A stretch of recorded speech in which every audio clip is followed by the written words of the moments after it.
En el videito de hoy lo que les quiero acercar es un análisis simple, sencillo y corto sobre lo que tiene que ver con el surgimiento del Homo sapiens sapiens como especie y su distribución a lo largo y a lo ancho del mundo. Lo primero que hay que tener en cuenta es que hay una gran variedad de teorías acerca del surgimiento del Homo sapiens sapiens como especie y del lugar de origen y cómo se distribuye dentro del mundo. Lo que vamos a ver nosotros es la generalidad tanto antropológica como temporal. No vamos a hacer estudios antropológicos porque nos llevaría toda la vida poder corroborarlos, pero como para que tengan una idea, nosotros como especie nos originamos en África y de ahí se produce una migración. En una de las teorías lo que afirma es que el Homo sapiens sapiens en grupos reducidos, en el entorno al Paleolítico Superior, va a ir poblando el mundo hacia el este. Va a pasar por el corredor levantino, que estamos hablando de la zona de Anatolia, Turquía, y de ahí una parte va a irse hacia el norte, a Europa, y la otra va a seguir hacia el este,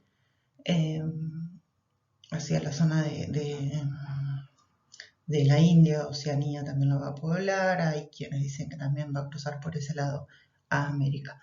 Otra de las teorías dice que uno de los grupos se va hacia el oeste y cruza a Europa por el estrecho de Gibraltar, entrando a Europa por España. Son teorías. Con respecto a la cronología, nosotros, dentro de lo que es la aparición del Homo sapiens sapiens como especie, esa cronología se va yendo cada vez más para atrás. ¿Por qué? Porque se producen constantemente nuevos hallazgos. Yo en el texto y acá en el PowerPoint los estoy situando en el 40.000 antes del presente. ¿Por qué esa fecha? Porque en realidad dentro de lo que tiene que ver con vestigios materiales de la especie, es en torno a esa fecha. No quiere decir que haya surgido en el 40.000. En el 40.000 hay vestigios de la producción simbólica de esa especie. El origen de la especie es anterior a eso.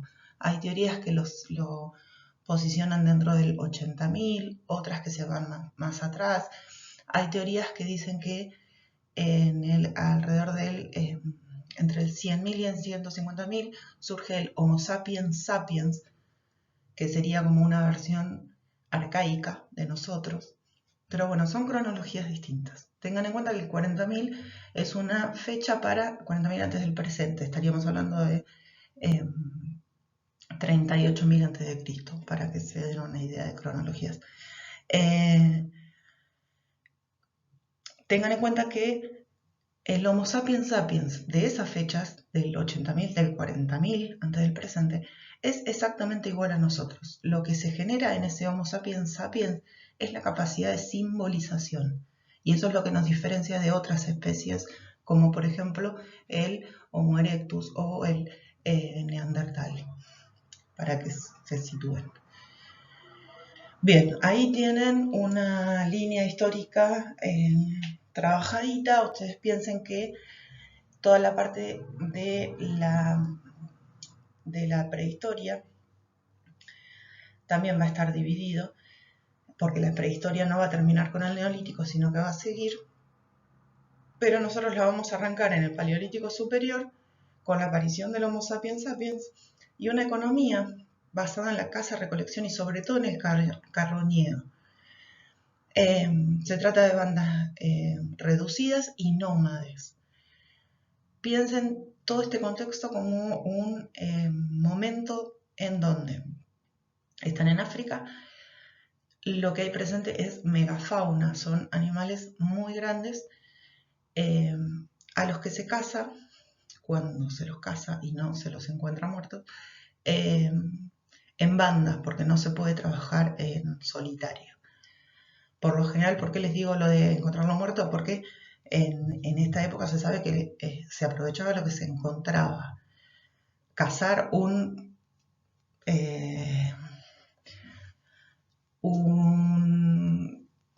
tigre de dientes de sable es demasiado peligroso, incluso para un grupo de personas. ¿Por qué? Porque no hay una herramienta o una tecnología totalmente desarrollada, entonces implica riesgos que no se pueden correr. Por eso, lo primero de esta economía es el carroñero. No viven en cuevas, como se ha difundido en manuales de historia, sino que viven en la parte más exterior de las montañas, que se considera abrigo. La cueva se deja para otro tipo de prácticas que tienen que ver con lo ritual y con la religión. Y si no, en la naturaleza abierta. Eso también está comprobado. Cuando pasamos al Mesolítico, las cosas no cambian demasiado. Lo que sí se sabe es que estos grupos empiezan a crecer demográficamente y que empiezan a tener campamentos. Pero los campamentos no se van a estar moviendo por cualquier parte y sin un destino fijo, sino que van a ser campamentos rotativos. Van a situarse siempre cerca de fuentes de agua dulce y van a ir entendiendo cómo funciona el sistema natural de generación, por ejemplo, de frutas. Por lo tanto, de acuerdo a las estaciones, se van a ir situando en distintos momentos, teniendo un punto fijo al que van rodeando. Con respecto a las herramientas, se van a ir complejizando cada vez más. Yo ahora en las diapos que les siguen les muestro algo de las herramientas paleolíticas y neolíticas. Se van a ir complejizando, van a ir empezando a usar cada vez más elementos de los animales que cazan. Ya no solamente va a ser la carne para alimentarse, sino que va a ser el cuero para abrigarse y para generar las carpas donde van a vivir. Los huesos se van a utilizar no solamente para las herramientas, sino que si estamos hablando de animales muy grandes, se usan para soporte de las tiendas para vivir. Y con respecto a las herramientas, por ejemplo, los tendones de los animales se usan para generar arcos para cazar. Entonces, se va generando una industria cada vez más pensada y más producida. Por otro lado, también lo que surge es una religión que se denomina apotropaica, que tiene que ver con las fuerzas de la naturaleza y va a tener una figura específica dedicada a eso que nosotros lo podemos encontrar o asimilar con la figura de un chamán. Y por último, en la etapa del Neolítico, se produce lo que se llama revolución neolítica. ¿Qué implica la revolución y que es muy importante dentro de lo que nosotros estamos estudiando? Que se produce la domesticación de plantas y animales, por lo tanto surge la agricultura y la ganadería como un método de subsistencia o como economía. O sea, se pasa de una economía de caza, recolección y carroñero a una economía basada en la producción de los alimentos. Y por otro lado, van los dos hechos juntos, se produce la sedentarización completa. Aparecen los primeros poblados y eso genera que ya no estemos hablando de sociedades o de grupos reducidos de personas, sino que estamos hablando de pequeños poblados con un número mayor de habitantes. Siguen agrupándose de manera familiar, pero ya estamos hablando de multifamiliaridad. Y por otro lado, a partir de esta sedentarización empiezan a producirse una religión más institucionalizada, una jerarquización social y política, porque lo que empieza a suceder es que cada persona dentro de ese grupo social empieza a tener funciones específicas y se empieza a hacer esa diferenciación social.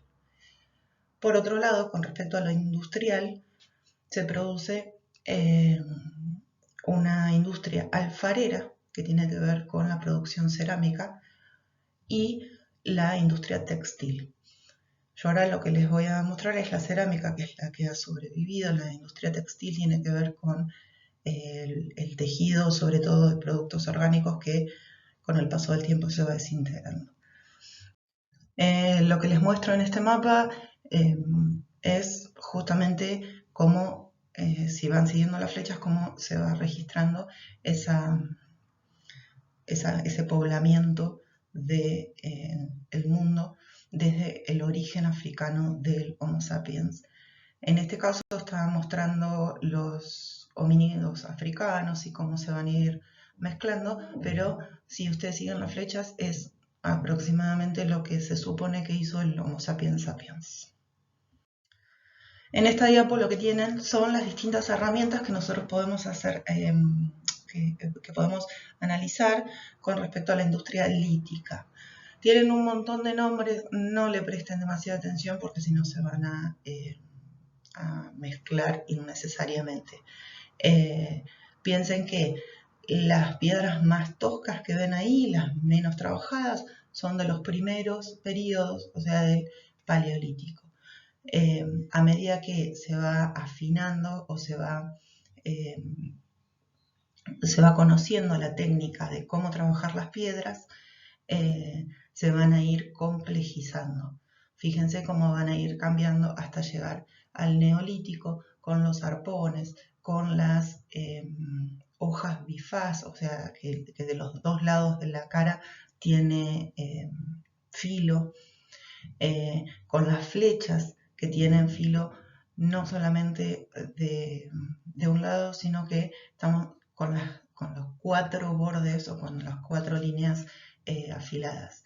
Y también piensen que la forma de trabajar la piedra es con la piedra, o sea, yo lo que tengo que conseguir es una piedra que al golpearla se laje. Por eso se habla de un percutor y de una piedra un poco más blanda, pero que no se rompe cuando yo, por ejemplo, tengo que cazar un animal. Y en la foto un poco más pequeña lo que tienen son herramientas del Neolítico que ya van a estar asociadas con la agricultura, porque son objetos de labranza y de tratamiento de los granos. Se ven algunas asas y una especie de mortero. Acá lo que les muestro son tipos de cerámica cordada, que es la cerámica neolítica. Piensen que este tipo de cerámica se usa para contener tanto los granos cosechados como agua. Entonces, este tipo de producción lo que permite justamente es el proceso de sedentarización. Y por último, en esta diapositiva y en la que le sigue, lo que les estoy mostrando es el sitio arqueológico de Cataluyuk, que es uno de los primeros poblados, que está en la zona de Anatolia o de Turquía. En este caso lo que se ve es la excavación arqueológica que hoy se puede visitar para ver este sistema de habitación multifamiliar. Pero si ustedes ven, ya son superficies que están construidas con material perdurable y son viviendas multifamiliares. Ahora en la otra diapo, que son reconstrucciones en dibujo, lo que pueden ver es cómo estaba organizado este sitio arqueológico, que es uno de los primeros poblados del Neolítico. Y en estas infografías lo que les muestro es lo que sería un corte para ver las habitaciones por dentro, las habitaciones por dentro, y en la otra imagen cómo se vería desde el exterior. Fíjense que son recintos cerrados sobre sí mismos con poca ventilación, que responde justamente a una necesidad de mantener temperaturas frescas y cálidas las dos.